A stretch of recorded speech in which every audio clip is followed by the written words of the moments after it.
ঢাকার এক ছোট্ট বস্তির মতো এলাকায় জন্ম শুভর। জন্মের পরপরই তার মা মারা যায়। পৃথিবীতে তখন তার একমাত্র আপন মানুষ ছিল তার বাবা ইলিয়াস রহমান। মানুষটা ছিলেন খুব সাধারণ, একটা ছোট্ট চায়ের দোকান চালাতেন। সকাল থেকে রাত পর্যন্ত কাজ করে কোনো মতে সংসার চালাতেন। কিন্তু দারিদ্র্যের মাঝেও তিনি একটা স্বপ্ন বুকে লালন করতেন, তার ছেলে একদিন বড় মানুষ হবে। শুভ ছোট থেকেই অন্যরকম ছিল। ছেঁড়া জামা পরে স্কুলে যেত, কিন্তু ক্লাসে সব সময় প্রথম হতো। অনেক সময় টিফিন খাওয়ার টাকা থাকতো না, তবুও বই কেনার জন্য টাকা জমাতো। রাত জেগে পড়াশোনা করত রাস্তার লাইটের নিচে দাঁড়িয়ে। একদিন ইলিয়াস রহমান ছেলেকে বলেছিল, বাবা, আমি হয়তো তোকে অনেক কিছু দিতে পারিনি, কিন্তু তুই একদিন আমার মাথা উঁচু করবি। শুভ বাবার দিকে তাকিয়ে শুধু বলেছিল, একদিন সবাই আপনার নাম জানবে আব্বু। সময়ের সাথে সাথে শুভ কলেজে ভর্তি হল। তার মেধার কথা চারদিকে ছড়িয়ে পড়তে লাগল। কলেজের শিক্ষকরা তাকে আলাদা চোখে দেখতেন। এরপর সে ঢাকা বিশ্ববিদ্যালয়ে ভর্তি হওয়ার সুযোগ পেল। পুরো এলাকায় আনন্দের বন্যা বয়ে গেল। বিশ্ববিদ্যালয়ে গিয়েও শুভ নিজের পরিচয় ধরে রাখল। শান্ত, ভদ্র আর অসম্ভব মেধাবী একজন ছাত্র হিসেবে সবাই তাকে চিনত। কিন্তু সেখানে ছিল কিছু প্রভাবশালী বখাটে ছেলে, যাদের টাকার জোর আর রাজনৈতিক ক্ষমতার কাছে সবাই চুপ থাকত। বিশ্ববিদ্যালয়ের একজন সম্মানিত প্রফেসর ছিলেন মাহবুব হোসেন। তার একমাত্র মেয়ে অনামিকা ছিল পুরো ক্যাম্পাসের পরিচিত মুখ। সুন্দরী, আধুনিক এবং একটু অহংকারী স্বভাবের মেয়ে। একদিন বিশ্ববিদ্যালয়ের একটি অনুষ্ঠানের পর ভয়ঙ্কর ঘটনা ঘটে। কিছু বখাটে ছেলে অনামিকাকে অপহরণ করে এবং ধর্ষণ করে। পুরো বিশ্ববিদ্যালয় কেঁপে ওঠে সেই ঘটনায়। কিন্তু আসল অপরাধীরা ছিল ক্ষমতাবান পরিবারের সন্তান। নিজেদের বাঁচানোর জন্য তারা পুরো দোষ চাপিয়ে দেয় শুভর উপর, কারণ শুভ ছিল গরিব, অসহায় আর একা। পরদিন পুরো ক্যাম্পাসে পোস্টার লাগানো হলো, ধর্ষক শুভর বিচার চাই। শুভ বারবার চিৎকার করে বলেছিল, স্যার, আমি নির্দোষ, আমি কিছু করিনি। কিন্তু কেউ তার কথা শুনল না। প্রফেসর মাহবুব হোসেন রাগে কাঁপতে কাঁপতে বললেন, তোমার মতো ছেলেকে আমি আমার বিশ্ববিদ্যালয়ে দেখতে চাই না। শুভকে বিশ্ববিদ্যালয় থেকে বের করে দেওয়া হলো। সেদিন বৃষ্টির মধ্যে বিশ্ববিদ্যালয়ের গেটের সামনে দাঁড়িয়ে শুভর মনে হচ্ছিল পুরো পৃথিবী তার বিরুদ্ধে চলে গেছে। তার বাবাও সেই অপমান সহ্য করতে পারেননি। কিছুদিন পর হৃদরোগে মারা যান ইলিয়াস রহমান।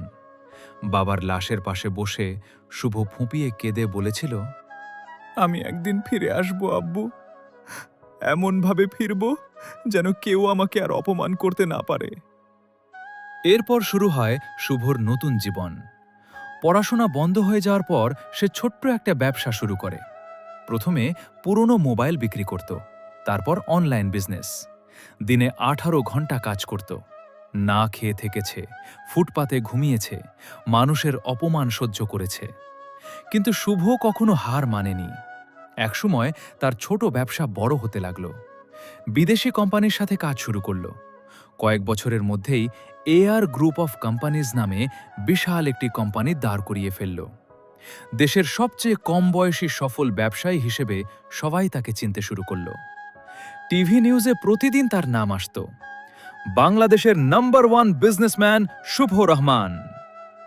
অন্যদিকে অনামিকা পড়াশোনা শেষ করে চাকরি খুঁজছিল, কিন্তু কোথাও ভালো চাকরি পাচ্ছিল না। একদিন তার বান্ধবী বলল, এআর গ্রুপ অফ কোম্পানিজে ইন্টারভিউ দে, ওখানে স্যালারি অনেক ভালো। অনামিকা ইন্টারভিউ দিতে রাজি হল। ইন্টারভিউয়ের দিন সে বিশাল বিল্ডিংয়ের সামনে দাঁড়িয়ে অবাক হয়ে গেল। চারদিকে শুধু সিকিউরিটি আর বিলাসিতা। রিসেপশন থেকে বলা হলো, ম্যাম, আপনাকে চেয়ারম্যান স্যারের কেবিনে যেতে হবে। অনামিকা অবাক হল, চেয়ারম্যান নিজে ইন্টারভিউ নিবে? দরজা খুলতেই সে স্তব্ধ হয়ে গেল। তার সামনে বসে আছে শুভ, সেই শুভ যাকে একদিন ধর্ষক বলে অপমান করা হয়েছিল। আজ সে দেশের সবচেয়ে বড় বিজনেসম্যান। অনামিকার হাত কাঁপতে লাগল। শুভ শান্ত চোখে তাকিয়ে বলল, বসুন মিস অনামিকা। অনামিকা মাথা নিচু করে বসল। শুভ কিছুক্ষণ চুপ থেকে বলল, জানো, এই চেয়ারটায় বসতে আমাকে কত অপমান সহ্য করতে হয়েছে। অনামিকার চোখে পানি চলে এলো। আমি জানতাম না আসল অপরাধী কারা ছিল? শুভ হালকা হাসল। কিন্তু তুমি বিশ্বাস করেছিলে আমি অপরাধী। অনামিকা কান্না করে বলল, ক্ষমা করে দিন প্লিজ। শুভ জানালার দিকে তাকিয়ে বলল, যেদিন সবাই আমাকে ঘৃণা করেছিল সেদিন আমি ঠিক করেছিলাম একদিন এমন জায়গায় পৌঁছাবো যেখানে মানুষ আমার অতীত নয়, আমার সফলতা দেখবে। অনামিকা চুপচাপ কাঁদছিল। শুভ এবার ফাইলটা বন্ধ করে বলল, তোমার চাকরি হয়ে গেছে? অনামিকা অবাক হয়ে তাকালো। আপনি আমাকে চাকরি দিচ্ছেন? শুভ শান্ত গলায় বলল, কারণ আমি তোমাদের মতো না। আমি নির্দোষ হয়েও অপরাধের শাস্তি পেয়েছি, তাই কাউকে অন্যায়ভাবে কষ্ট দিতে চাই না।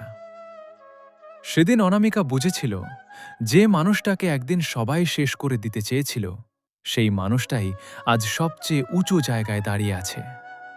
আর শুভ প্রমাণ করে দিয়েছিল একজন মানুষকে মিথ্যা অপবাদ দিয়ে হয়তো সাময়িকভাবে থামানো যায়, কিন্তু তার পরিশ্রম আর আত্মবিশ্বাসকে কখনো হারানো যায় না।